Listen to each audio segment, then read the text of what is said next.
আমার বেশ কিছু যুবক ভাই আছে, তারা এখন আহলে হাদিস হচ্ছে, মডার্ন মুসলিম, তারা মডার্ন মুসলিম।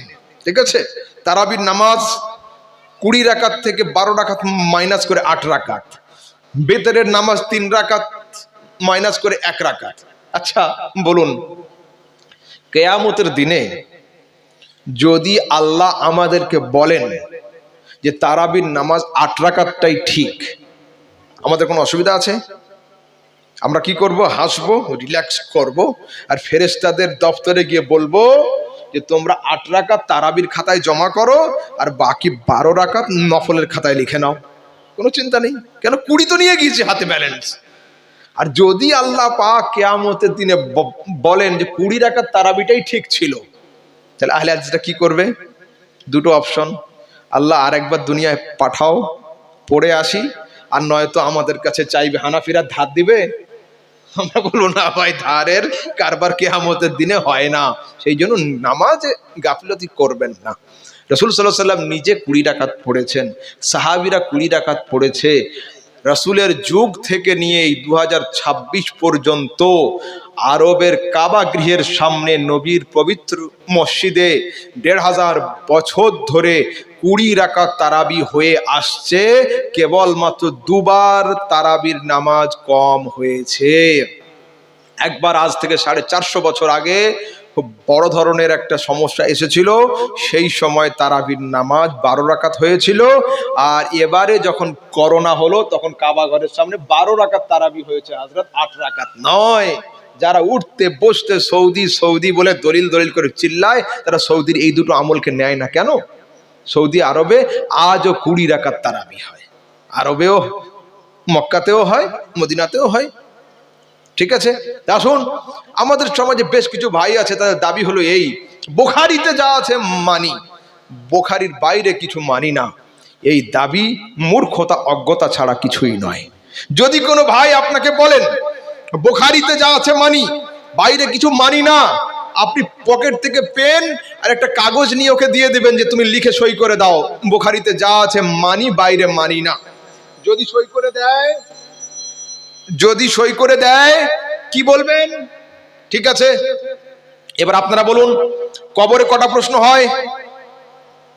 কটা? আমাদের কলকাতায় 3টে হয়, আপনাদের কটা হয়? হ্যাঁ, একটু উত্তর দেন আমার সাথে। সব জায়গাতে, সারা দুনিয়াতে কবরে 3টে প্রশ্ন হয়, অথচ পুরো বুখারী শরীফের মধ্যে 3টে প্রশ্নের কোনো হাদিস নেই। মান রাব্বুকা, তোর রব কে, এ প্রশ্ন বুখারীতে নেই। মা দীনুকা, তোর দিন কি, এ প্রশ্ন নেই। বুখারীতে একটাই প্রশ্ন আছে, মা কুনতা তাকুলু বিহাক্কি হাযার রাজুল, এই নূরানি চেহারাওয়ালা মুস্তাফা সম্পর্কে দুনিয়াতে তোর কি ধারণা ছিল বল।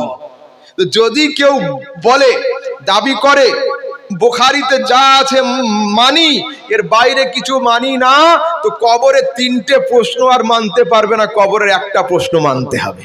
কেন? বুখারীতে নেই 3টে প্রশ্ন। আচ্ছা, মুসলিমদের পেশাব করার তরিকা কি দাঁড়িয়ে না বসে? ঠিক তো? 100% রেডি? চলুন এবার, পুরো বুখারী শরীফের মধ্যে বসে পেশাব করার কোনো হাদিস নেই, দাঁড়িয়ে পেশাব করার 2টো হাদিস আছে। তাহলে কি আগামী কাল ইমাম সাহেব দিয়ে শুরু করানো হোক? বুখারীতে যখন আছে তো, হ্যাঁ, রাজি হবেন? নামাজ পড়বেন পিছনে আর? তাহলে সেই জন্য দেখুন, আমরা হলাম আহলে সুন্নাত, আহলে হাদিস নয়। কেন? একটা উদাহরণ দিচ্ছি। কয়লার রং কালো হয়, কিন্তু দুনিয়ার সমস্ত কালো জিনিসের নাম কয়লা নয়। দুধের রং সাদা হয়, সমস্ত সাদা জিনিসের নাম দুধ নয়। ঠিক তেমনি সমস্ত সুন্নাত হাদিস হয়, কিন্তু সমস্ত হাদিস সুন্নাত নয়। ঠিক আছে, সেই জন্য আমরা আহলে হাদিস নয়, আমরা আহলে সুন্নাত। কেন? হাদিস ফলো করতে গেলে হবে না, সুন্নাতকে ফলো করতে হবে। হাদিস হলো যা যা ঘটেছে সেগুলো সব লিপিবদ্ধ আছে, এর নাম হলো হাদিস। আর যেগুলো আমাদের জন্য চলবে, প্রযোজ্য, এর নাম হলো সুন্নাত। এই পর্যন্ত শেষ করে দিই বাবু, রাত হয়ে যাচ্ছে। আপনারা কি বলছেন? আর একটু? আচ্ছা, ঠিক আছে। তাহলে একবার মোহাব্বতের সঙ্গে দরুদ শরীফ শোনান। আল্লাহুম্মা সাল্লি আলা সাইয়্যিদিনা মাওলানা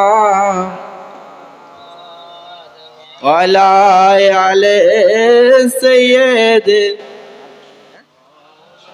ঠিক আছে, আর এটা হয়ে যাচ্ছে না, ঠিক আছে, মিনিট 5, ঠিক আছে, আচ্ছা ঠিক। ও আলা মুহাম্মদ हरदम जुबान से निकालो मोहम्मद, हरदम जुबान से निकालो सल्लल्लाहु ताला अलैहि वसल्लम।